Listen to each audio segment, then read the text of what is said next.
It's the first visit from a Chinese premier in 7 years. Premier Li Qiang is in Australia on a charm offensive, and he started with perhaps the most crucial issue, the fate of our pandas. It's a bit of an Aussie tradition. A visitor comes to town, you take him to the zoo. Premier wants to take a photo. Yes. Less traditional is when the visitor takes two of the animals back with them. Wawan and Funi have been away from home for 15 years. I guess they must have missed their home a lot.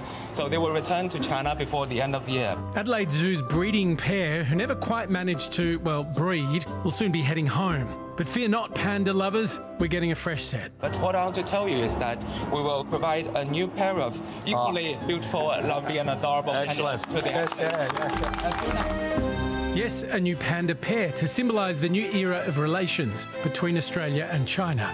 The latest example of what's known as panda diplomacy. It's a great start between the two countries. Good relationship. This is how Premier Li Qiang kicked off his 4-day visit to Adelaide, Canberra and Perth. A visit that signals a thawing of relations between the countries. Today's a big deal. It's a demonstration of the stabilisation of the Australia-China relationship. But it's not all rosy. China's second most powerful leader has been met with protests. And there may be difficult conversations ahead, with the government under pressure to address the imprisonment of writer Yang Hengjun and provocative incidents being faced by our military forces in the region.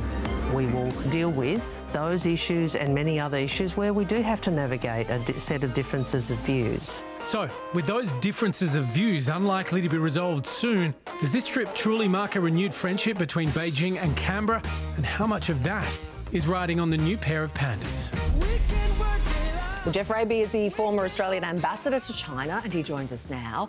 Hey, Geoff, our relationship with China, as we heard, it's taken a few twists and turns. So do you think a couple of pandas is enough to put it back on the right track? Well, it'll take a lot more than pandas, but it's very nice to see that the Premier has started off his visit to China to the Adelaide Zoo. It's nice you've asked about pandas, because I was actually ambassador when the pandas were first the negotiations over the pandas were first held. It was an idea of Alexander Downer to try and improve the chances of government representatives in the run-up to the elections in 2009. Did your pandas procreate? No, these are the same pandas. Oh, they're the same can't believe ones. it's taken so long. What happened to them? They're broken. Same ones. I don't know what they've been doing. Yeah, they led to studs. Seeing, Geoff, as your pandas didn't quite rise to the occasion, how much of our diplomacy will depend on the new pandas procreating? Because I think that's quite a lot of pressure to perform under. Oh, well, I'm glad it's up to the pandas and not me. Geoff, there's a Chinese proverb that often gets quoted in relation to China and Australia, and it's about embracing while fighting. How much embracing are we actually doing, and how much fighting?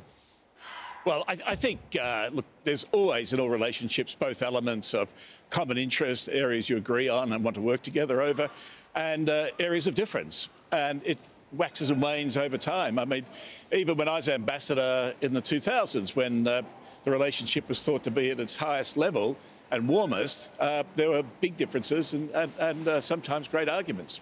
But clearly China wants us to be a bit quieter about the stuff we disagree on, at least publicly.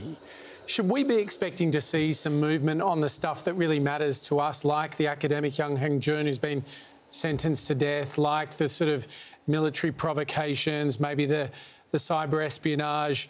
There's a pretty long list of stuff that isn't making Australia so happy. Yeah, no, exactly. And I think it's how we go about advancing our interests. I think everything with China is negotiable. Clearly there are some red lines, but most things are on the table and negotiable. The issues you raise can only really be properly addressed through high-level dialogue and in a way that doesn't lead to a hardening of positions. I think the way we conducted the relationship in the previous two governments, the Morrison and Turnbull governments, there was too much public megaphone diplomacy and not enough serious engagement around those issues. But it's a work in progress. Geoff, this animal diplomacy stuff, it feels like a great strategy. I mean, should Australia be getting on board and sending like some red-bellied black snakes to China? Well, we have done it a lot. We have a long track record of it. Gough Whitlam took Murray bulls to China to procreate, but I think they ended up on dinner plates. There are koalas in the Guangzhou Zoo. Yeah, so we've been at it for a long time. Diplomats, animal smuggling, who knew? Yeah. We're not going to eat the pandas. Geoff Raby, thank you so much for your time. We'll leave it there. My pleasure. Thank you.